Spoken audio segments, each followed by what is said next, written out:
at the Middle East. I think it's about time we stop, those of us who support, as most of us do, Israel in this body, for apologizing for our support for Israel. There's no apology to be made. None. It is the best $3 billion investment we make. Were there not an Israel, the United States of America would have to invent an Israel to protect her interest in the region. The United States would have to go out and invent an Israel.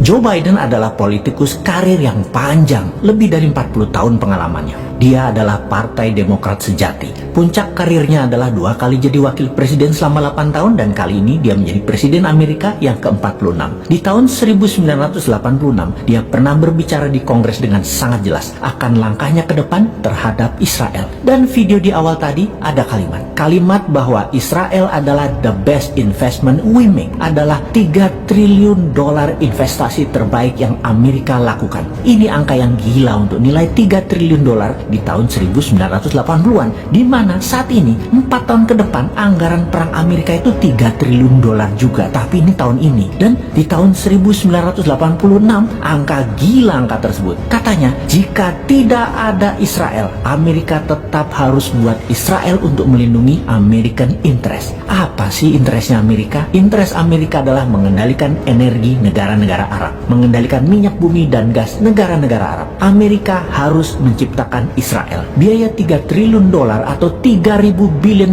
atau kalau APBN Indonesia saat ini 150 billion membangun Israel yang hanya sebesar Pulau Madura, investasinya 20 kali APBN Indonesia sekarang ini. Ini anggaran mulai di tahun 1980-an. Semua ini adalah bagian dari petrodolar Amerika yang melepas jaminan emas sebagai underlying cetak dolar. Menjadi underlyingnya oil atau minyak di Timur Tengah, negara Israel, industrial military complex, dan hutang negara pihak ketiga. Ini semua terjadi di zaman Nixon di tahun 1971. Setelah momen inilah Amerika menjadi negara superpower dengan menciptakan common enemy atau musuh bersama adalah USSR atau Soviet dengan komunisnya yang biasa disebut Blok Timur. Di tahun 1989 diawali dari Afghanistan yang tentara mujahidinnya adalah ciptaan Amerika, mengalahkan Soviet keluar dari Afghanistan, menjadikan Amerika berkuasa atas energi di Timur Tengah secara komplit hingga batasan Afghanistan dan Pakistan. Di tahun 1991 rubuhlah Soviet Union dipuncaki dengan rubuhnya tembok Berlin. Gorbachev kala itu, petinggi Soviet, membuat gerakan perestroika dan glasnostnya membuat Soviet pecah dan Rusia menjadi negara bergaya baru. Tidak puas dengan langkah mengalahkan Soviet, Amerika berlanjut membelah 16 negara Balkan seperti Kosovo, Bosnia, dan banyak negara lagi di selatan Rusia yang ujung-ujungnya pakai nama Istan-Istan. Negara Istan-Istan yang kaya akan minyak semua saat ini sudah di tangan Amerika. Amerika secara kendali atas produsen minyak, distribusi minyak, hingga saat ini masih memegang 80% cadangan minyak dunia. Strategi berikutnya adalah membangun market dan membangun kebutuhan atas minyak bumi dengan menciptakan negara produsen untuk produk murah dan retail. Negara itu yang dilirik adalah Tiongkok. Tahun 1984, Ronald Reagan dan Deng Xiaoping menandatangani treaty atau perjanjian penting di mana Amerika akan invest dengan nilai yang sangat besar hingga $1 triliun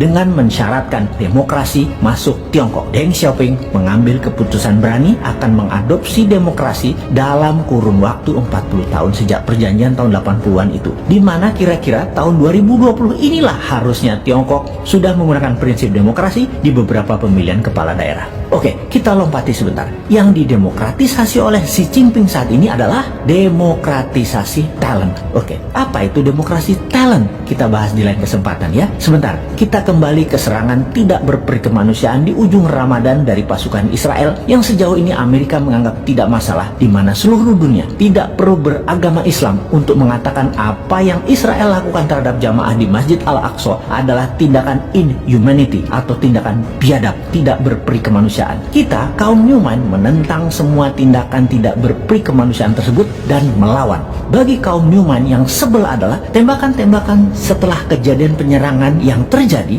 antara pasukan Hamas dan Israel. Ternyata keduanya memakai mesin perang senjata Amerika. Rudalnya, RPG-nya, roketnya, bedilnya, anti rudalnya. Diperkirakan sehari biaya perang Israel-Palestina bedil-bedilan saat ini nilainya sudah mencapai 1 billion atau 1,5 triliun rupiah. Sudah hampir 2 minggu. Amerika, Rusia, Israel, dan Afrika Selatan, 4 negara utama inilah penyuplai perang 2 minggu selama ini yang terjadi di Yerusalem dan di permukiman penduduk sipil Israel Palestina. Bagi globalis, ini business as usual. Membunuh manusia untuk dagang, hal itu biasa bagi globalis. Termasuk serangan COVID babak kedua dimulai dari India. Dan jangan pikir nggak ada COVID babak ketiga ya. Satu sisi ada yang memahami ini adalah perang suci dua agama. Satu sisi melihat ini adalah business as usual. Di sisi lain ini adalah tindakan tidak berperi kemanusiaan anti pro-life. Di sisi lain banyak bingung, wondering what happened seperti negara tetangga.